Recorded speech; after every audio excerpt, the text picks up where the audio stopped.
What is going on, ITD Academy? Today we are starting a new series with Natasha Osman, who is a holistic nutritionist, and it's much better having her here versus hearing our guys' bro science over and over again.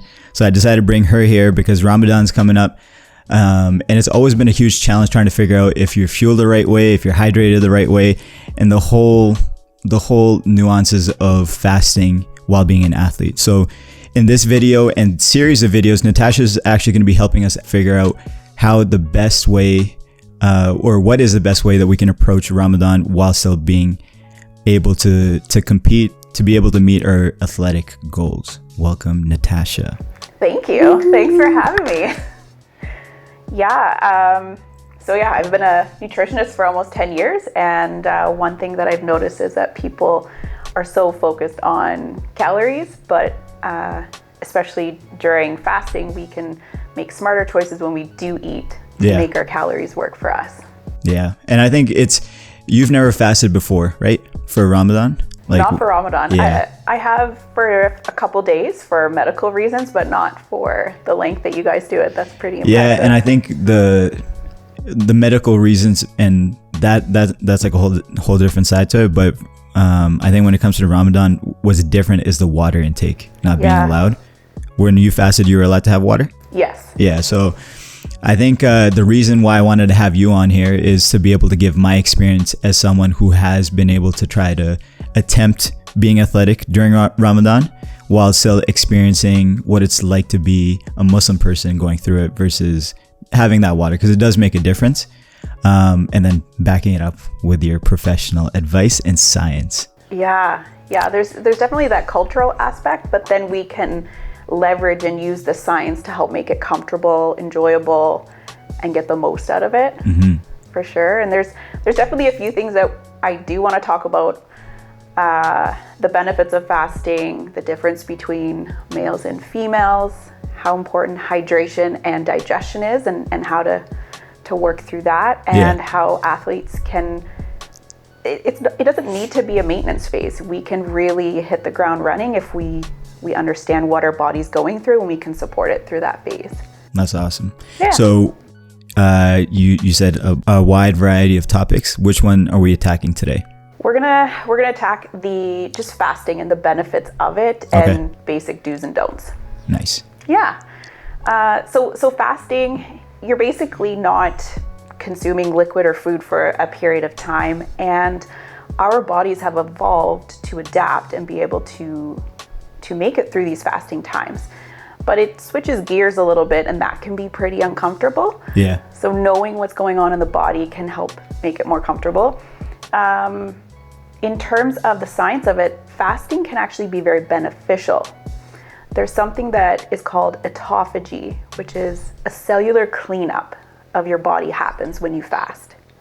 So if you think about... That's sweet. I love hearing, because like we hear about this stuff even from our parents, especially if you're Muslim, and obviously this video revolving around Ramadan, they always tell us, oh, it's good for you. And as a kid, sometimes it's hard to just blindly believe your parents because you don't know if they're saying for religious aspects or if it's actually true.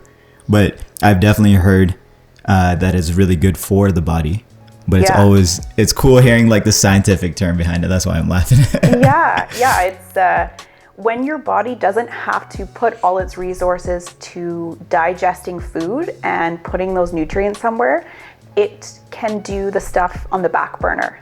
So cleaning up inflammation, resetting some hormones, and all that stuff. So if we approach fasting with that mindset of, okay, let me get the most out of this, and have this be like a spiritual reset, but also a physical reset to go into the next season like fully recharged. So over the course of 30 days of fasting, how do you think that would normally benefit a person just by fasting that many days? Does it make a difference if it's consecutive days in a row? Yes and no. It really depends on the person and their ability to handle the fasting. But overall, fasting for that long period of time, it frees up so much time and resources to do other things, whether it's praying or your body building and recovering.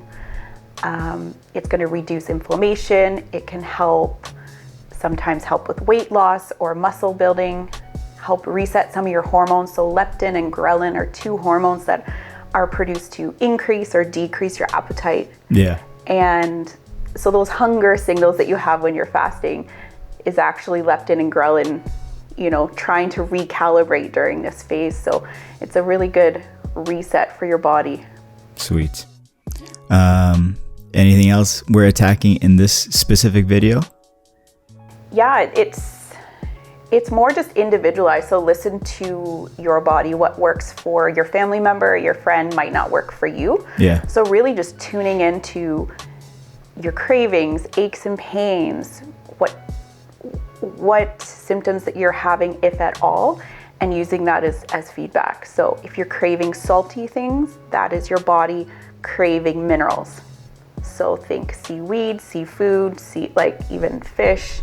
If it's craving sugary things, that could be your body craving fiber, craving magnesium, which is found in green leafy vegetables. Yeah.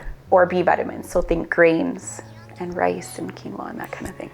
So I think to wrap up this one, the first video of many, I would say for me personally, experience-wise, there's been different times where I fasted where at the end of the day, I'm craving, like there's been different years where I've actually progressed as an athlete. And then there's been years where I've maintained, and there's been years where I've even gained weight. And it's all based on how I almost opened up the fast. So opening up the fast, you're almost not thinking anymore with your brain. You're thinking all with your stomach, and you see all the food ahead of you.